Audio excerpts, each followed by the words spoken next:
الحمد لله وكفى والصلاة والسلام على خاتم الأنبياء سيد الرسل وخاتم الأنبياء محمد المصطفى وعلى آله المجتبى.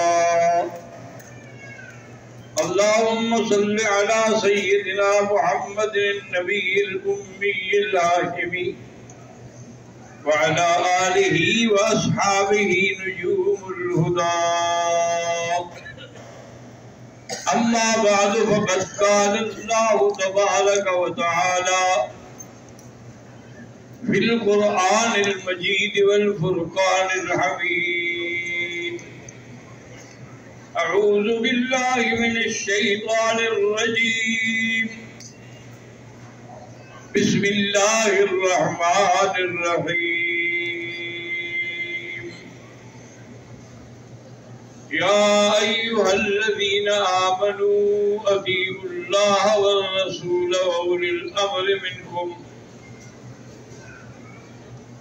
قال النبي صلى الله عليه وسلم: خير الكلام كلام الله وخير الهدي هدي محمد صلى الله عليه وسلم وشر الأمور محدثاتها كل محدثة بدعة وكل بدعة ضلالة كل ضلالة في النار، أو كما قال النبي صلى الله عليه وسلم: صدق الله العلي العظيم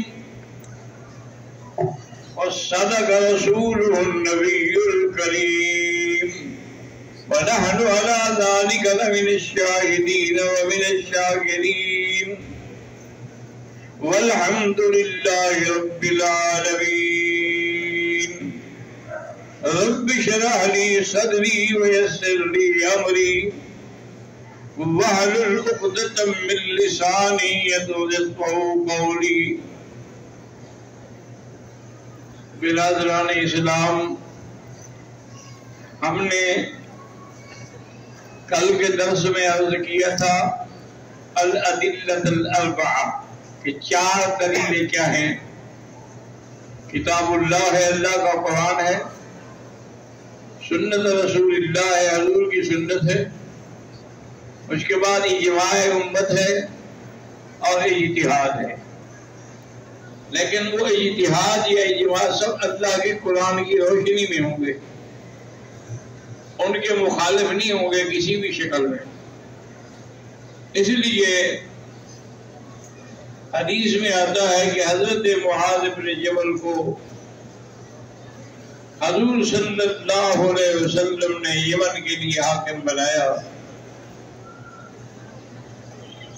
اور اس کے بعد پھر حضور نے اس سے پوچھا کہ ان جاء القضیۃ فکیف تقضی، اگر تمہارے پاس کوئی مسائل ہے تو حل کیسے کرو گے؟ انہوں نے کہا آقا بکتاب اللہ، اللہ کے قرآن سے. آپ نے فرمایا فَإِن لَمْ تَجِدْ، اگر قرآن میں بھی مسئلہ نہ ملے تو اس نے عرض کیا حضور و سنت رسول اللہ، میں حضور کی حدیث سے حل کروں گا. انہوں نے کہا فَإِن لَمْ تَجِدْ، اگر وہ حدیث میں بھی نہ ہو تو اس نے کہا یا رسول اللہ پھر اجتہد برأیی، پھر میں اجتہاد کروں، کیونکہ جب کوئی مسئلہ نہ ہو نا جی تو اس کا حل تو پھر اجتہاد ہی ہے. جیسے کہ مثلا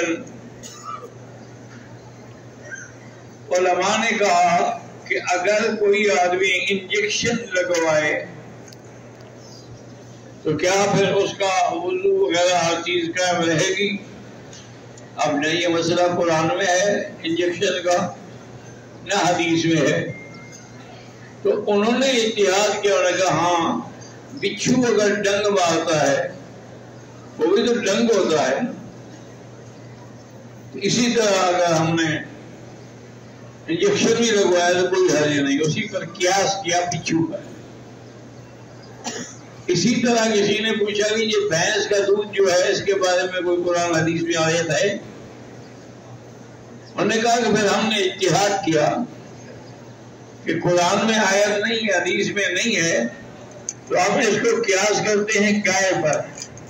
اگر گائے کا دودھ حلال ہے تو بھینس کا دودھ بھی حلال ہے۔ تو اس طرح اس کو کہتے ہیں اجتہاد۔ لیکن اجتہاد کے بھی شروط ہوتے ہیں، ہر آدمی نہیں اجتہاد کر سکتا۔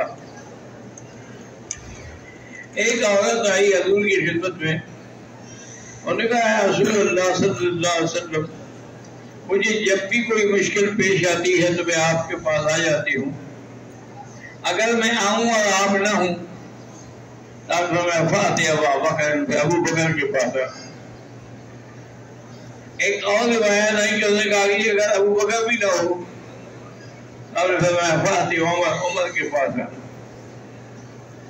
اس نے کہا حضرت اگر میں آؤں اور عمر بھی نہ ہو پھر میں وہ بدر الارض خیر من ظہرہا، پھر قبر میں چلی جاؤ وہ زیادہ بہتر ہے، پھر زندہ رہنے کی ضرورت ہی نہیں ہے۔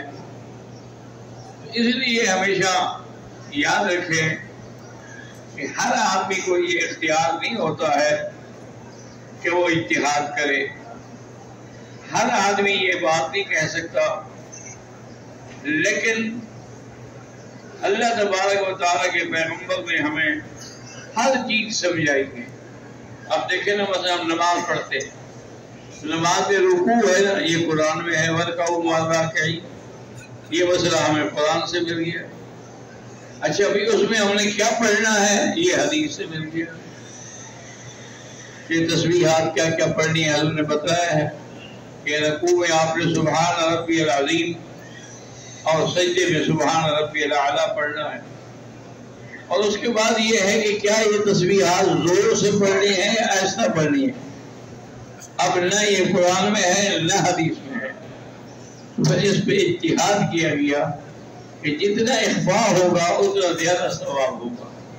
اللہ تبارک و تعالیٰ نے اسی لیے یاد رکھیں کہ سب سے زیادہ مسائل جو ہیں وہ امام ابو حنیفہ رحمۃ اللہ علیہ سے لیے گئے ہیں۔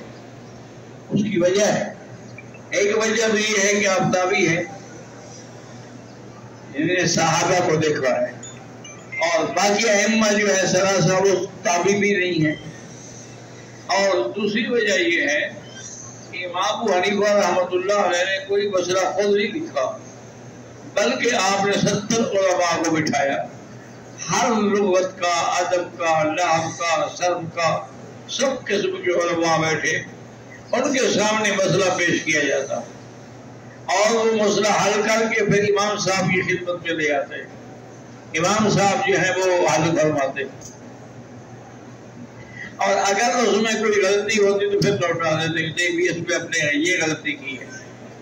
تو چونکہ امام صاحب کے مسائل جو ہیں وہ باقاعدہ اتفاق سے، علماء کے اجتماع سے، تو اس میں یہ ہے کہ اب تابعی بھی ہے اور اجماع بھی ہو گیا، اس لیے آپ کی باتوں کو اور آپ کی فقہ کو زیادہ ترجیح دی گئی تمام ائمہ پر۔ اور دوسری بات یہ بھی ہے دراصل کہ امام شافعی جو ہیں وہ تو شاگرد ہیں امام احمد بن حنبل کے، اور امام احمد بن حنبل رحمۃ اللہ علیہ شاگرد ہیں امام ابو حنیفہ کے، تو اس لیے ان کو امام اعظم کہا جاتا ہے جو ان تینوں سے بڑے ہیں۔ تو بہرحال یہ ہے، ایک دفعہ ہارون الرشید کے زمانے میں ایک مرتد دہریہ آیا اور بڑا شور بچایا ہوا تھا کہ یہ کیا ہے، اور کہتے ہیں خدا ہے، خدا کدھر ہے؟ امام صاحب نے امام ابو حنیفہ کو بلایا اور کہا کہ یہ اس طرح کا سوال کرتا ہے، اب ہمیں وہ دن مقرر کرو، ٹائم مقرر کرو۔ دن مقرر ہو گیا، وقت مقرر ہو گیا۔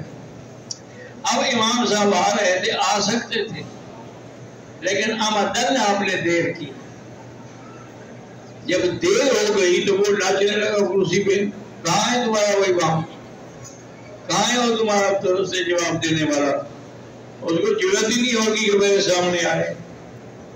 بہرحال امام صاحب آ گئے اور اس نے کہا کہ جی آپ خدا کو مانتے، کہاں ہے خدا؟ انہوں نے کہا بات سنو، پہلے تو میں اپنے دیر سے آنے کی وجہ آپ کو بتاتا ہوں کہ میں جب دریائے دجلہ کے کنارے آیا، چونکہ درمیان میں دریا تھا اور کشتی کوئی نہیں تھی، میں اب حیران کھڑا تھا، دعا مانگ رہا تھا کہ یا اللہ کسی باطل فرقے کے سامنے شرمندہ نہ کر۔ اتنی دیر میں لکڑیاں کٹنے لگی، پھٹے بننے لگے، کیلیں ڈوبنے لگی، کشتی تیار ہو گئی۔ اس میں بیٹھ کے میں آ گیا اور اس نے کہا بادشاہ سے، بادشاہ سلامت، یہ تو مجھے کوئی عقل سے بھی پاگل لگتا ہے، ایسے ہو سکتا ہے کہ خود بخود لکڑیاں کٹتی رہیں، خود بخود پھٹے بنتے رہیں اور اس کے بعد خود بخود اس میں کیلیں لگتی رہیں اور اس کے بعد ان کو دریا میں پہنچا دیں؟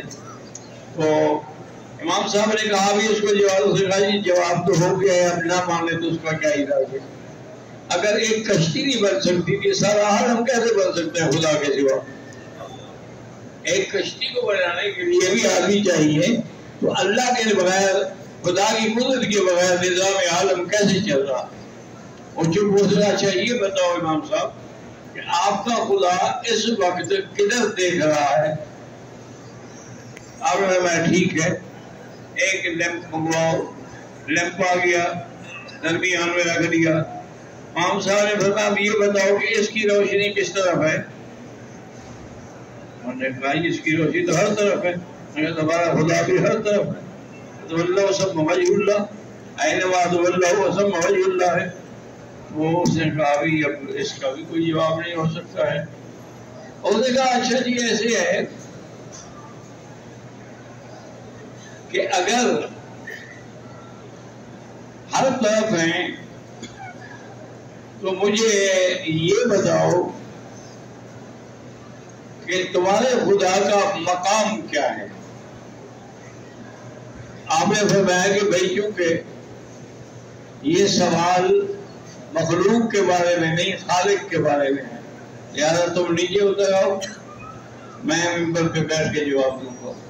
وہ اتر آیا، ممبر پہ بیٹھ کے انہوں نے کہا وہ یہی کر رہا تھا میرا خدا کہ تمہارے جیسے بدبخت کو اتار دیا اور میرے جیسے فقیر کو بٹھا دیا۔